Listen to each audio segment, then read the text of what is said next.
Hey, Telstratrons, Toby here with another episode of Solution Selling TV. Contestants come and go, but one thing remains the same in this show.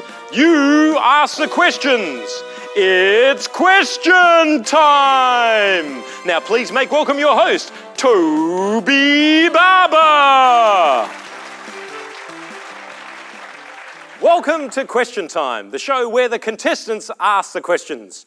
Today on the show we have contestant number one, Shane Wakamatsu from Casuarina. Shane likes crime novels and long walks on the beach. Hi Shane, welcome to the show. Hi Toby. Now Shane, your surname sounds Japanese. Yes, my mother's Japanese. You know, it's great when reserving a table in a Japanese restaurant. Good luck Shane. And welcome to contestant number two, Dane Webster from Arnedale. Now Dane, do you have any Danish parents? No Toby, it's my first name. Dane Webster, everybody. Right then, let's get into question time. Just a reminder of the rules. Each contestant gets up to 5 questions to fill the discovery bucket. Learned information eligible to go into the bucket includes customer information about their business operations, their technology setup, their plans for the future and so on. Ineligible information is information that's not useful in putting a solution together for your customer, like favourite footy team, name of their pet and so on. While this can be useful in building rapport, it's not going to help you design a solution unless you want to paint the boxes in their favourite footy colours. Now your time stops when you've run out of questions or when you fill the bucket.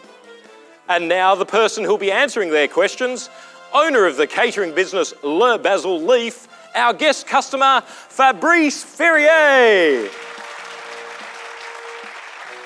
Actually, my name's Frank Smith, but the French version sounds so much better, I reckon. Well, contestant number one, Shane, are you ready? Okay, your time starts now. Do you have an ABN? Yes. How many employees do you have? 9. And do they use mobile phones? Yes. What sort of mobiles are they? A mix, iPhones, HTC, Samsungs, and I think our crazy chef has a BlackBerry. And do you have a phone and a fax in the office? Yes and yes. Time's up, Shane. You've used up your 5 questions. Let's have a look at your bucket. Well, you've got some info in there, Shane. It's actually, no, it's rubbish. Hey? Well, Shane, you tried really hard. So over to you, contestant number 2. Dane, are you ready? Yep. Your time starts now.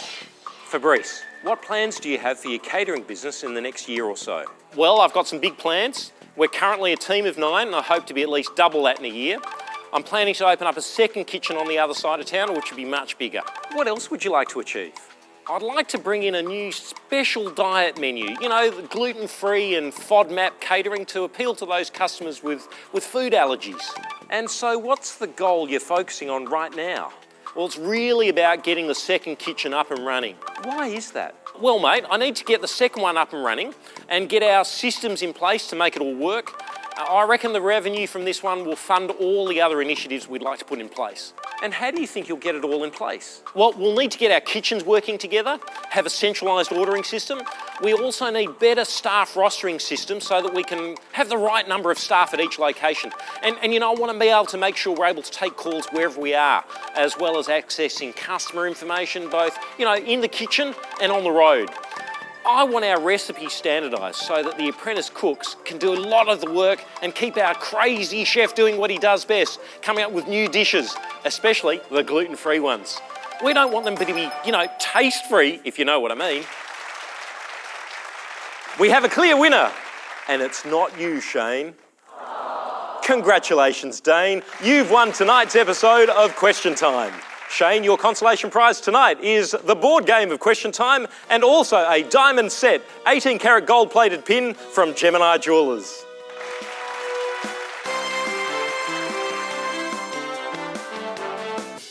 That was interesting, wasn't it? Dane asked the same number of questions, kept the questions relatively simple, yet he got a bucket load of information. Do you want to know the technique he was using? Yep! It's called the Matrix Method. But it's got nothing to do with Kung Fu. It's mostly about a table. That does kung fu. No, I'm sorry, I got excited. This table categorises information. That's still cool, isn't it? As you can see in the diagram, subject areas are represented horizontally. These could be different goals, strategies, projects or activities. On the vertical axis, depth of information is represented. High-level information is at the top, low-level information at the bottom. Now, high-level information may be items like goals, drivers, desires, the really big picture stuff. Low-level information is all about detail to get to your goals. Once you get the concept of a matrix in your head, you can use 3 simple question types to manage the conversation and discover the customer needs. Start by asking an open question. Hey, Bessie, what was that? One that'll give you a decent amount of information. Something like what Dane used in the game show. Fabrice, what plans do you have for your catering business in the next year or so? Here's the first part of the technique. Let's say I want to remain at the same level of information. The question to ask is, what else? And we see that he did that as well. What else would you like to achieve? What else is extremely important when discovering needs. And you can use it a number of times until you feel as though you understand their point of view.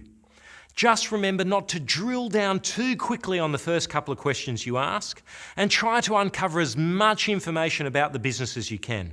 If you do this, then it'll be easier to determine which subject to explore further. And by using a simple prioritisation question like, and so what's the goal you're focusing on right now? You'll also be able to identify what's most important to the customer right now and something they're probably willing to spend some time talking about. Next, you want to take it up a level. You know, people generally take the conversation down, and we hear it all the time. Drill down, get more information. Moving the conversation upwards gives you the big picture, the reasons and the drivers, which you'll then refer to when presenting your solution. Remember, write these down so you'll be able to individualise the features and benefits by linking them to the customer's drivers. So to take it up a level, use why. Now, the why question might also be in the form of, why is that? Why is that? Which is a bit more conversational, or other forms of this question such as, what's driving that, or what caused that? When you want to move the conversation to the detail level, ask, how, or what kind of? And you'll uncover more detail by doing so. A great example of this technique is, and how do you think you'll get it all in place? Use this technique and discover a lot about them. It's very conversational, which builds rapport. Once you understand their needs, then present your solution with a focus on value.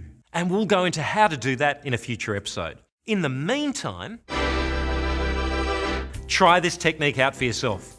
Remember, start controlling the conversation by discovering high-level information such as their goals, business drivers, and so on. This will give you a greater depth of understanding about the customer and their business. Write down some key areas you want to explore and use questions like, why is that? And how to find out the specifics. You can check out the Matrix Method support guide to help you with your next customer conversation with some example questions. I'll be back with more Solution Selling TV soon. By now, you'll be able to say this with me. This video was proudly produced by the Small Business Channel Programs team. Happy selling and thanks for watching. I've been Toby Travanner. Say hi to your customers for me. You didn't say that with me, did you?